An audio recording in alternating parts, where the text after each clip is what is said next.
Oke, mmm, strategi entrepreneurship ya, kita masuk. Oke, bismillahirrahmanirrahim. Assalamualaikum warahmatullahi wabarakatuh, ya, di sore yang, agak cerah ini ya, jadi mau ngabuburit enak nih. Kita nggak akan lama ya, mungkin sampai jam 5 karena mau beli itu, cari tajil. Ya, kita mulai di ini ya, strategi entrepreneurship ya. Jadi pada intinya, eee, di sini ada, mungkin bingung ya atau apa, mmm apa sih bedanya strategic entrepreneurship dengan strategic management gitu ya? Teman-teman kan banyaknya seringnya mendengar strategic management ya, strategic management. Jadi pada intinya kita kita review dulu sedikit ya what is strategy ya. What is strategy? Strategy itu adalah the implicit strategy model of past decade. Ini di sini one ideal competitive position in the industry gitu ya. Jadi satu ideal kompetitif, posisi kompetisi ya, posisi yang kompetitif ideal di sebuah industri, kemudian benchmarking of all activities and achieving best practice gitu ya. Benchmarking di semua, aktivitas dan juga, eee, achieving atau taking the best practice ya, praktek-praktek terbaik gitu ya. Kemudian, eee, aggressive, outsourcing and partnering to gain efficiencies, pada intinya adalah bagaimana eee, melihat sumber daya keluar untuk mendapatkan efisiensi, kemudian advantages rest on a few key success factors, critical resources and core competencies, kemudian flexibility and rapid responses to all competitive and market changes gitu ya. Ini dari Michael Porter ya.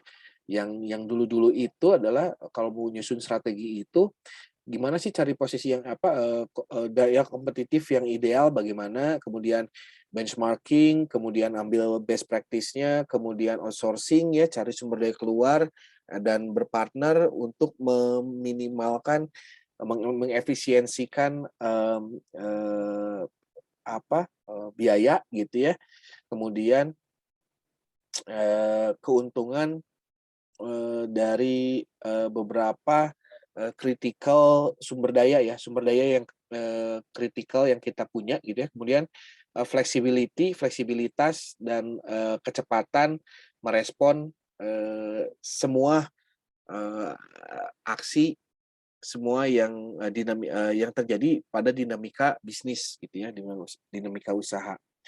Itu yang paradigma lama lah, kita boleh sebut paradigma lama. Paradigma baru itu unique competitive position for the company. Jadi harus punya unique, value dari company gitu ya. Eee, Kalau di BMC itu value proposition gitu ya. Kemudian activities tailored strategy gitu ya, activities yang tailored, yang didesain khusus ya untuk, fit ke strategi tersebut. Kemudian clear trade-off of choices vis-a-vis competitors gitu ya. Jadi, eee, clear trade-off tuh pertukaran yang jelas ya antara, kompetitor ya, kompetitor dengan kita, kemudian competitive advantages arises from fit across activities ya. Keunggulan bersaing itu competitive advantage, keunggulan bersaing itu muncul dari, aktivitas gitu ya, dari aktivitas-aktivitas bisnis gitu ya, dari aktivitas strategi. Kemudian sustainability comes from the activity system, not the parts ya. Jadi sustainability itu muncul dari sistem, bukan dari bagian-bagian, kecil gitu ya. Jadi memang harus difikirkan sistem keseluruhannya seperti apa, strategi seperti apa, maka, eee, sistem tersebut yang akan menjamin sustainability gitu ya di sebuah bisnis. Operational effectiveness given gitu ya. Jadi, sistem operasi, di bisnis itu adalah, sistem operasi itu perlu diperhitungkan ya. Perlu perlu dihitung, perlu dimasukkan ke dalam sebuah strategi yang full. Karena sistem operasi itu kan, sebetulnya salah satu, penunjang faktor produksi ya. Jadi kalau sistem operasinya efektif, itu maka akan menghasilkan, waktu, produksi yang efektif pula ya. Kalau misalnya biayanya efisien, maka, eee, akan menghasilkan profit yang efisien profit yang lebih banyak gitu ya. Nah, ini perbedaannya strategic management dengan yang tadi strategi secara umum gitu ya. Nah, ini perbedaannya strategic entrepreneurship dan strategic management. Di sini ya, perbedaannya adalah di environmental scanning, strategy formulation, dan strategy implementations and evaluations ya. Jadi pada intinya ada 3 ya, formulasi, implementasi, dan kontrol, evaluasi dan kontrol ya. Ini tetap ya sampai apa mission dari kalau strategik itu pasti dari visi, misi sampai ke performance gitu ya. Jadi gini, dari tataran strategi itu mission ya, objektif, tujuannya apa, strateginya apa, kebijakannya apa, turun ke program, turun ke budget, anggarannya berapa, turun ke prosedur atau procedure ya. Melakukan programnya itu seperti apa, kemudian ada performance itu dilihat di evaluation juga dimonitor ya, di sesi evaluasi dan pengendalian gitu ya. Ada eksternal, ada internal, ada societal environment, general forces ya. Kemudian ada enrollment industry analysis, ada structure chain internalnya, ada structure chain of command, ada culture, belief, expectation, values, resource assets, skills, competitive knowledge gitu ya. Seperti itu. Nah, ini ada irisannya antara manajemen dan entrepreneurship itu ada di how strategic management related to strategic entrepreneurship ya.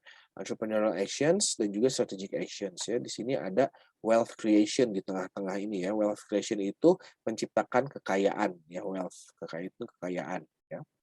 Itu adalah irisannya adalah di inovasi ya, innovation, networks, internalizations, organizational learning, top management teams and governance, top management teams and governance, dan growth. Ya. Jadi irisannya besar antara entrepreneurial action dan strategic action gitu ya.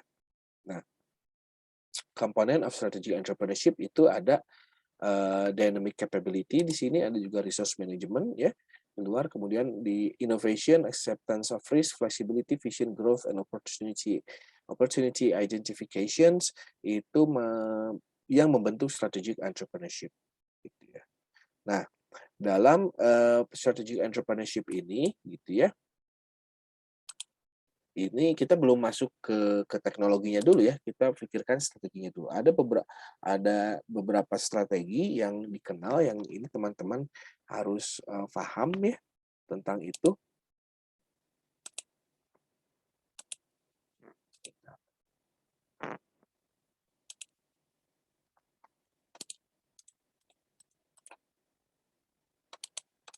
Jadi yang dikenal itu adalah five forces strategy ya. Porter five forces strategy ya. Di mana ada analisis eksternal dan internal di situ ya. Nah, jadi kita masuk lagi ke tipe-tipe strategi dulu ya. Tipe-tipe strategi dulu ada strategi manajemen, strategi investasi, ada strategi bisnis gitu ya. Dan juga jadi ini tadi udah strategi, definisi strategi sudah pernah kita bahas ya.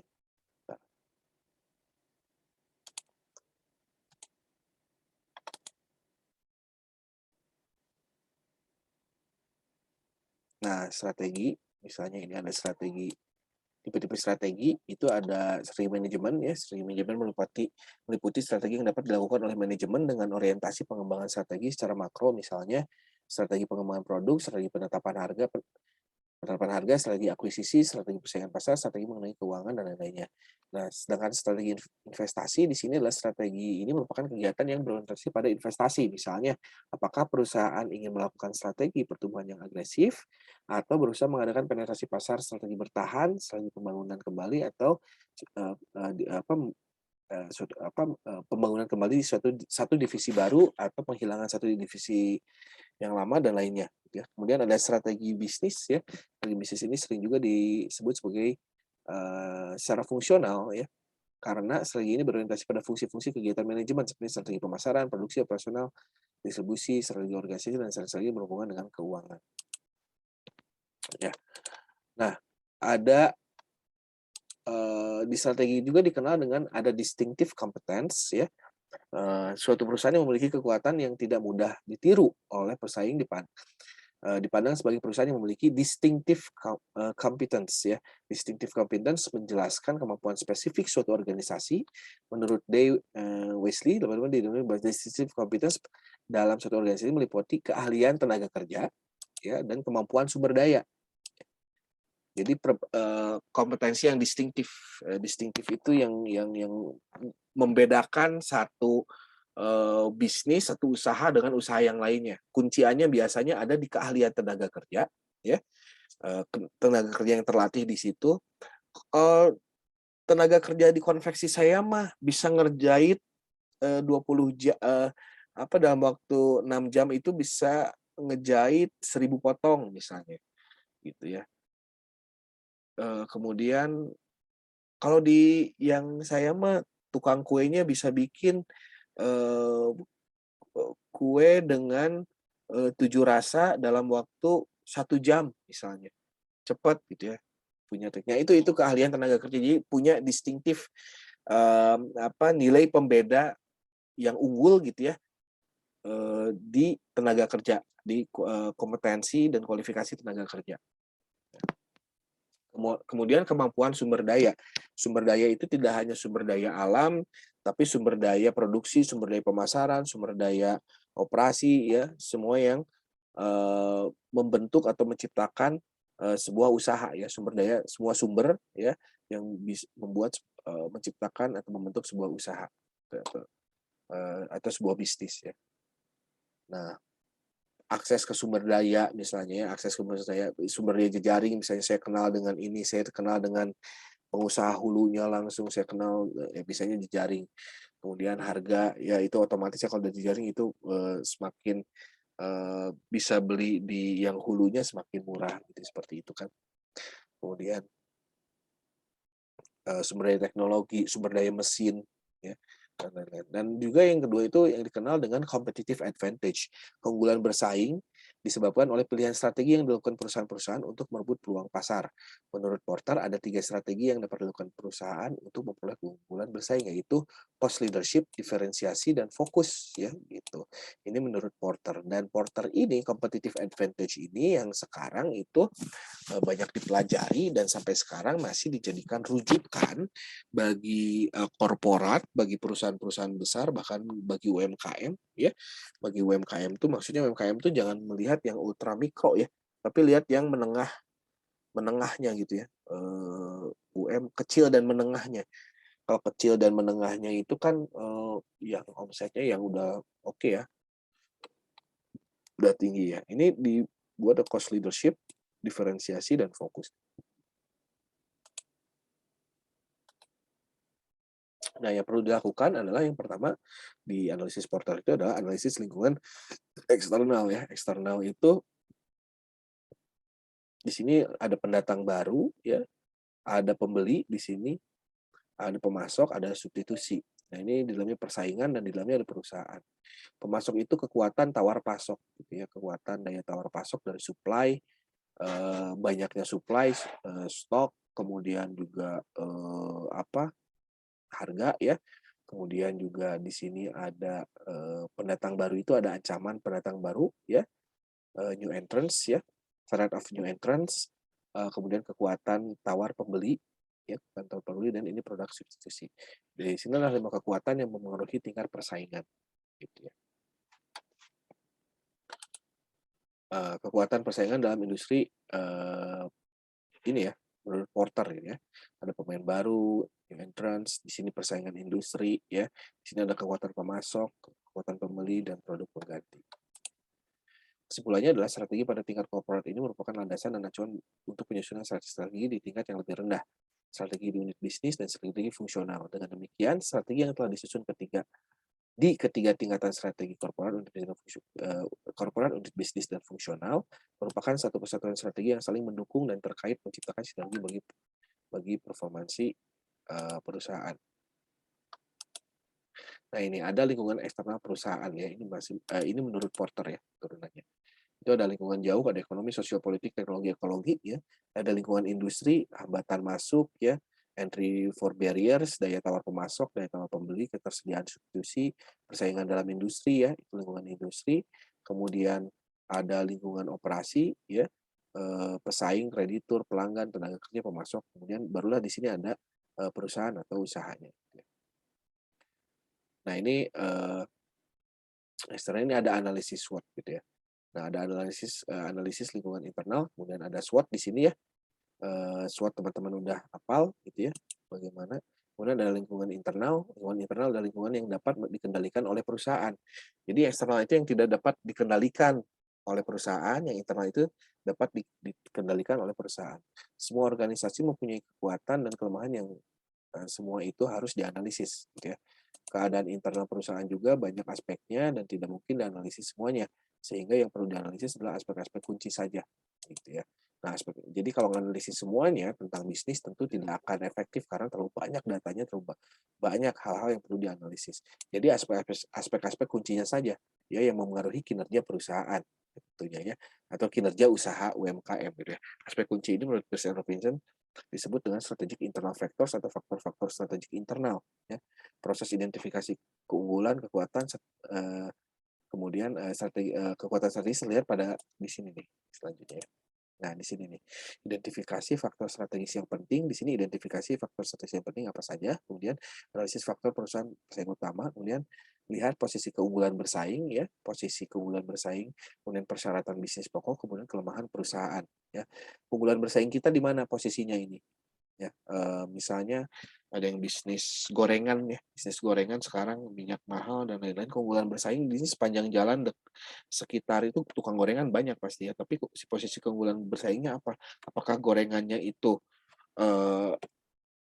dari sisi produknya, misalnya sisi kualitas dan kuantitas produk misalnya lebih tebal, lebih crunchy gitu ya, atau dari posisi masih di produk rasa, atau dari posisi harga, atau dari apa, program promosinya, ya, posisi keunggulan bersaingnya di mana nih, di antara gorengan-gorengan yang lain. Kemudian persyaratan bisnis pokok, kemudian kelemahannya apa, ya itu yang dianalisis, apa, di, pesaing, utama gitu ya. Nah, pada tahap pertama adalah mengidentifikasi faktor strategis yang penting. Untuk hal, ini bisa dilakukan identifikasi melalui ancangan fungsi nilai ya. Rancangan fungsi dan, ancangan ya, ancangan fungsi dan ancangan nilai. Ancangan fungsi adalah menilai perusahaan berdasarkan fungsi-fungsi manajemen seperti pemasaran, keuangan, produksi, personalia, litbang, dan lain sebagainya. Litbang itu R&D ya, personal itu SDM ya, produksi itu ya operasi gitu ya. Sedangkan ancangan nilai adalah analisis yang dikembangkan Michael Porter. Analisis ini melihat, berdasarkan proses ya, sedangkan analisis menurut ancangan nilai terlihat daripada, sini. Nah ini ada infrastruktur perusahaan, manajemen sumber daya manusia, pengembangan teknologi, pembelian. Di sini ada margin nih di sini, dan dilihat prosesnya logistik ke dalam, operasi, logistik keluar, pemasaran, dan layanan. Ya, ini ancangan nilai. Kemudian analisis strategi di tingkat korporat, ada analisis portofolio perusahaan keseluruhan dalam kaitannya dengan kekuatan dan daya tarik industri, gitu ya. Kemudian strategi tingkat unit bisnis, analisis hubungan antara posisi strategis bisnis saat ini dengan kemungkinan strategis berikut ancamannya, gitu ya. Sesuai dengan periode waktu perencanaan. Gitu ya. Ini ada strategi tingkat korporat, ada strategi unit bisnis. Gitu ya. Jadi apa dibuat dulu strategi korporatnya, juga tidak lupa dibuat juga strategi di unit bisnisnya gitu ya.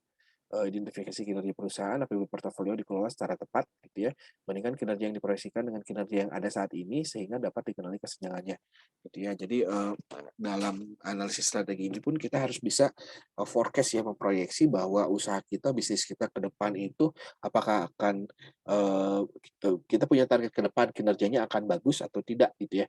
Nah, kalau misalnya kita punya, sisi optimis ya bahwa kita, ke depannya itu kita forecast gitu ya, secara, keuntungan kita meningkat, dengan aktivitas juga meningkat, dengan, pelanggan yang, meningkat, itu dibandingkan ya, dibandingkan dengan yang saat ini gitu ya.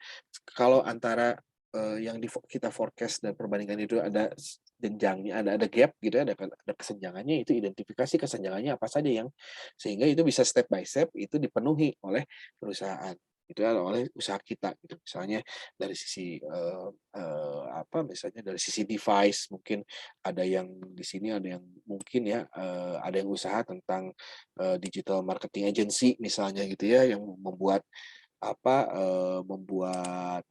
poster-poster, promo, mengelola Instagram dan lain-lain gitu ya. Di sini misalnya, ke depannya, oh kita akan mendapatkan klien sekian dengan strategi misalnya kita harganya murah tapi volumenya banyak gitu ya, volume penjualannya banyak, margin sedikit tapi volume penjualan banyak gitu ya. Nah, kalau misalnya itu bisa dilihat nih ke depannya kalau ingin growth gitu ya, di angka sekian, angka misalnya, dalam 1 tahun ini di bulan Desember misalnya, di bulan November misalnya itu udah ke angka ada 100 juta ya, kemudian lihat kinerja saat ini kita udah menghasilkan berapa, masih nol misalnya. Oh kenapa? Identifikasi, apa yang kekurangannya misalnya dari device, skill skill ngedit, misalnya waktu kerja dan lain-lain, seperti itu ya. Mungkin tarif terlalu rendah dan lain-lain gitu, atau yang tarif terlalu tinggi gitu ya. Nah itu perlu diidentifikasi itu, nah identifikasi seperti itu adalah di tingkat korporat ya. Nah, identifikasi alternatif portofolio dengan kombinasi strategi pada tingkat unit bisnis, evaluasi berbagai alternatif, pilihan strategis gitu ya. Kemudian yang di unit bisnisnya menguji kemungkinan hasilnya, bandingkan hasilnya dengan alternatif tujuan untuk mengetahui kesenjangan yang ada gitu ya. Dan bikin alternatif-alternatif tujuan gitu ya, kemudian identifikasi alternatif strategi sehingga kesenjangan dapat dikurangi gitu ya. Nah, seperti yang tadi ya, kesenjangan dapat dikurangi gitu ya. Misalnya di bulan ini ada pembunuhan device, bulan ini untuk terus aja gitu, evaluasi berbagai alternatif dan pilihan strategis gitu ya. Proses analisis kasus, ada analisis situasi ya, analisis perusahaan, di sini jelaskan situasi ya, mengetahui strategi perusahaan, kemudian evaluasi situasi, kemudian tentukan dan evaluasi SWOT ya, kemudian SWOT dulu, dari SWOT itu analisis masalah yang perlu mendapat perhatian, kemudian tentukan alternatif pilihan strategi gitu ya. Kemudian cari pemecahan masalah ini dari Rangkuti ya di SWOT-nya. Nah, SWOT, EVAS, ya, kemudian ada BCG Growth Matrix ya, kemudian di sini bisa dilihat ya growth matrix-nya. Di situ ada star, question mark, cash cow, and dogs gitu ya. Ini sudah umum ya. Ada GE matrix dan juga ada matrix grand strategy gitu ya. Ini. Dan juga jadi ini ada tugas ya. Tugasnya itu adalah teman-teman itu menganalisis sebuah perusahaan teknologi gitu ya, sebuah perusahaan teknologi ya, analisis menggunakan Porter Five Forces yang di dalamnya juga ada SWOT gitu ya. Kemudian eh, dari SWOT-nya itu juga menghasilkan EVAS dan IVAS ya, EVAS dan IVAS gitu ya. Ini waktunya 7 hari karena itu cenderung mudah ya. Setelah nanti itu kita akan di pertemuan selanjutnya kita akan simulasi menggunakan BMG ini ya. Salah.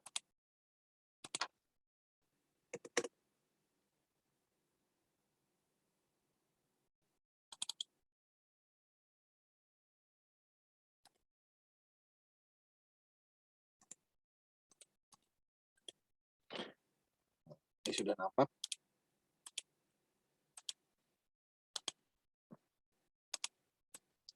Ya, setelah tugas nanti yang sekarang kita akan simulasi menggunakan ini ya, menggunakan BMG ya.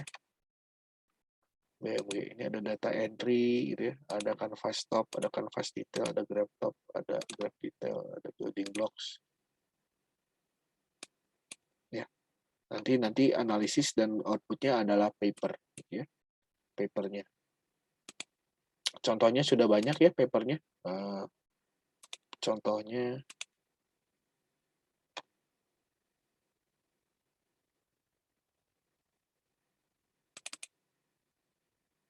ini gitu.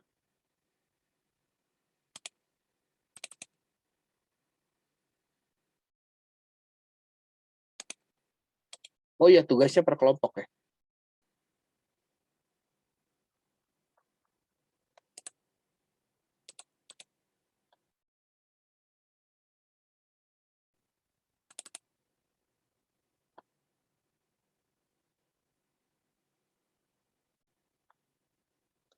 Dan nanti tugas di akhirnya ini adalah membuat paper ya, membuat paper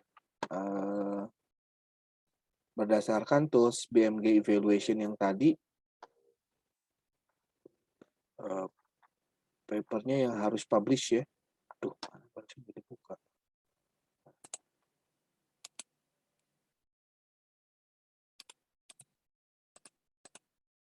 Nah, ini. Paper contohnya seperti ini ya. Ini contoh aja ya. Kelihatan? Kelihatan nggak? Kelihatan. Kelihatan ya?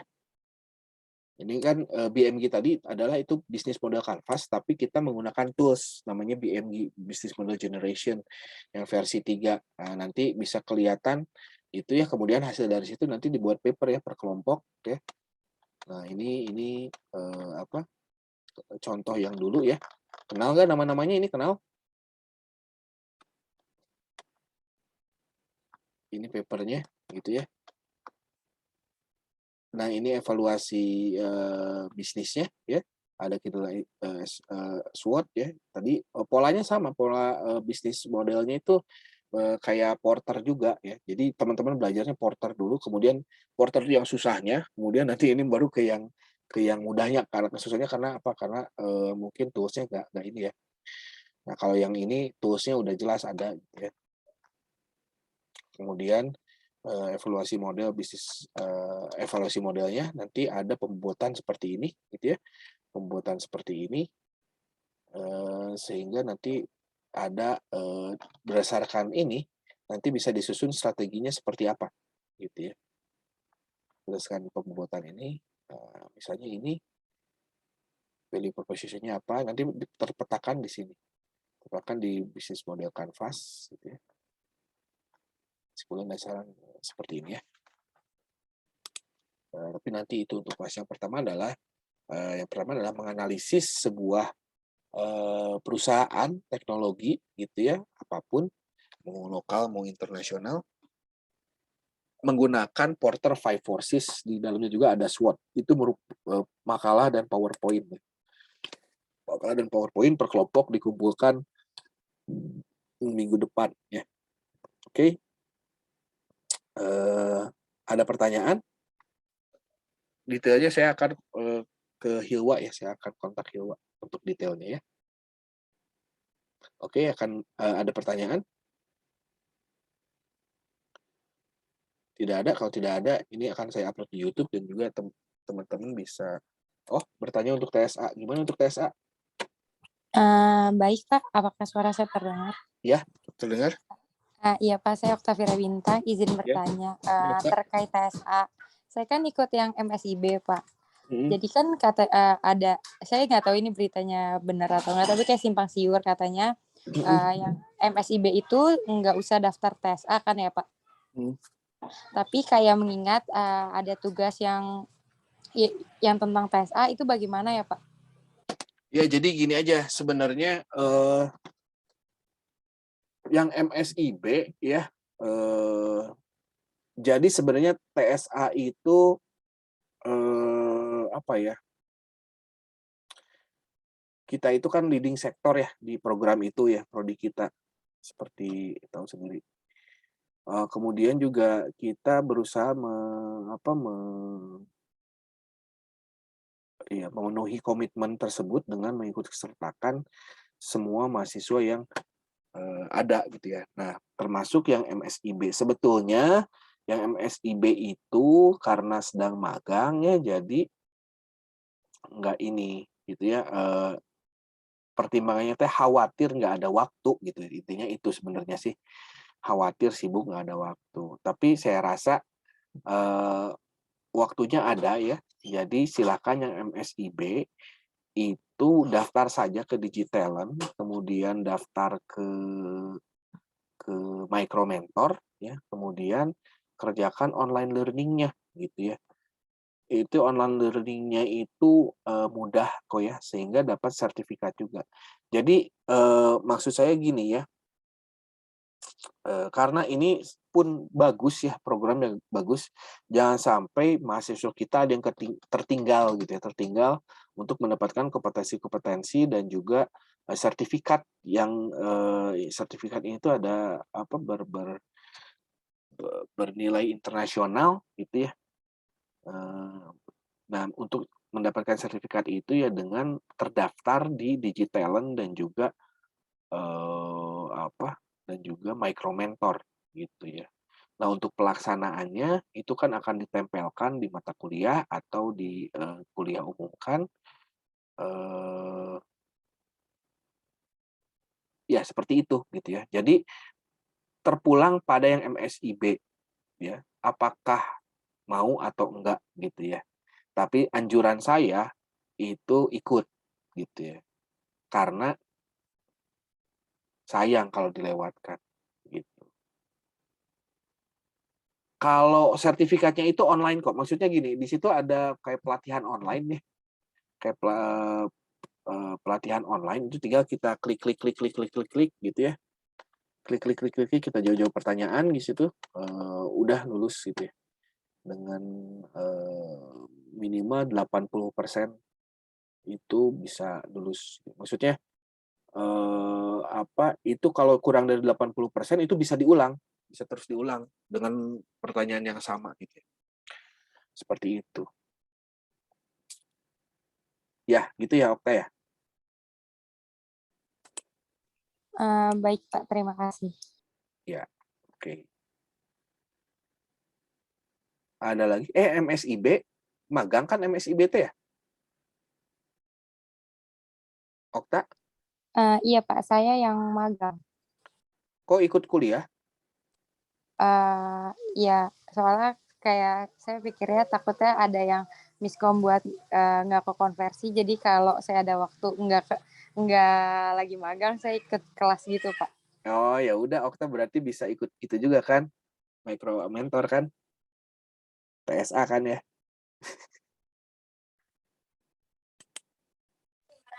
Baik Pak. Iya. Nanti saya info ke teman-teman yang MSIB juga. iya. Iya. Ya, baik ya Pak. Terima kasih. Sama. Oke, ada pertanyaan lagi?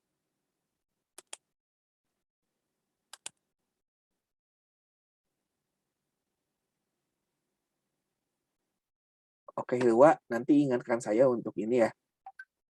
Untuk nanti kontak saya untuk ingetin lagi untuk tugasnya ya. Jadi tugas yang pertama dan minggu depan waktunya 7 sampai 8 hari gitu ya.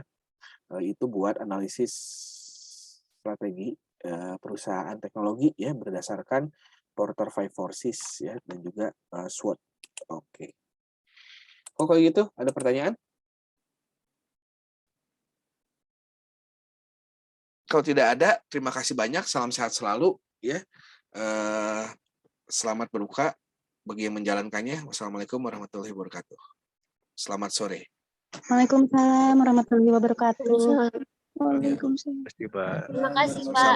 Sama-sama. Terima kasih, Pak. Nah, sama-sama.